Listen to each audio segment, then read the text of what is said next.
சக்திவேல் அடுத்து வர எபிசோட்ல பார்த்தீங்க அப்படின்னா, இந்த அன்புச்செழியன் பார்த்தீங்கன்னா, தேனு தான் எனக்கு வேணும். தேன தான் கல்யாணம் பண்ணிப்பேன்னு சொல்லிட்டு, தேன வந்து கல்யாணமும் பண்ணிக்கிட்டாங்க. ஆனா, தேன் வந்து உங்க அம்மா விருப்பம் இல்லாம அந்த வீட்டுக்கு வரமாட்டேன். உங்க கூட வந்து வாழ ஸ்டார்ட் பண்ண மாட்டேன்னு சொல்லியிருப்பாங்க. ஆனா, தேனுக்கும் அன்புச்செழியன ரொம்பவே பிடிக்கும். அவங்க அடிக்கடி வெளிய போறது, சாப்பிடுறது இந்த மாரிலாம் தான் பண்ணிட்டு இருந்தாங்க. ஆனா, இப்போ வரைக்குமே அன்புச்செழியனோட அம்மா பார்த்தீங்க அப்படின்னா, தேனை ஏத்துக்கவே இல்ல. தேன் எப்போதும் போல கோவிலுக்கு போறப்ப, அன்புச்செழியனோட அம்மாவும் அந்த கோயிலுக்கு வந்திருக்காங்க. அங்க அவங்க திடீர்னு மயக்கம் போட்டு விழுந்துட்டாங்க. அவங்கள வந்து ஹாஸ்பிட்டல்ல தேனு தான் வந்து போய் சேர்ப்பாங்க. அவங்க அத்தைய வந்து ஹாஸ்பிட்டல்ல சேர்த்ததுக்கப்புறம் டாக்டர் வந்து ஆஞ்சியோ பண்ணணும்னு சொல்லிருவாங்க. அந்த ஆப்ரேஷனுக்கு வந்து 1,50,000 வரும் செலவாகும்னு சொல்லவும், அவங்களோட செயின வச்சு பார்த்தீங்கன்னா, தேன் அந்த பணத்த வந்து கட்டுவாங்க. தன்னோட அத்தை அப்படிங்கிற உரிமையில இவ்வளோ தூரம் அவங்க செய்வாங்க. அதுக்கப்புறம் கண் முழிச்சதுக்கப்புறம் அவங்க பையன்கிட்ட ஏதோ ஒரு பொண்ணு தான் என்ன காப்பாத்துச்சுடான்னு சொல்லிட்டு அழுதுகிட்டே சொல்லும்போது, அந்த பொண்ணு வேற யாரும் இல்லம்மா, தேனு தான்னு சொல்லிட்டு அவங்க பையன் சொல்லுவாங்க.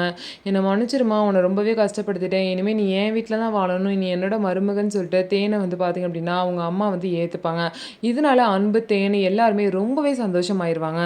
தேனுக்கு ஒரு நல்ல வாழ்க்கை கிடைச்சது இல்லாம, இப்ப அவங்க அம்மாவும் ஏத்துக்கிட்டனால, அவங்களுக்கு ஒரு நல்ல குடும்பமே கிடைச்சிருச்சு. இதுக்கப்புறமாவது தேனு வாழ்க்கை சந்தோஷமா இருக்குமான்னு சொல்லிட்டு வெயிட் பண்ணி பார்க்கலாம். நம்ம வீடியோ உங்களுக்கு பிடிச்சிருந்தா, நம்ம வீடியோவ லைக் பண்ணிட்டு பாருங்க.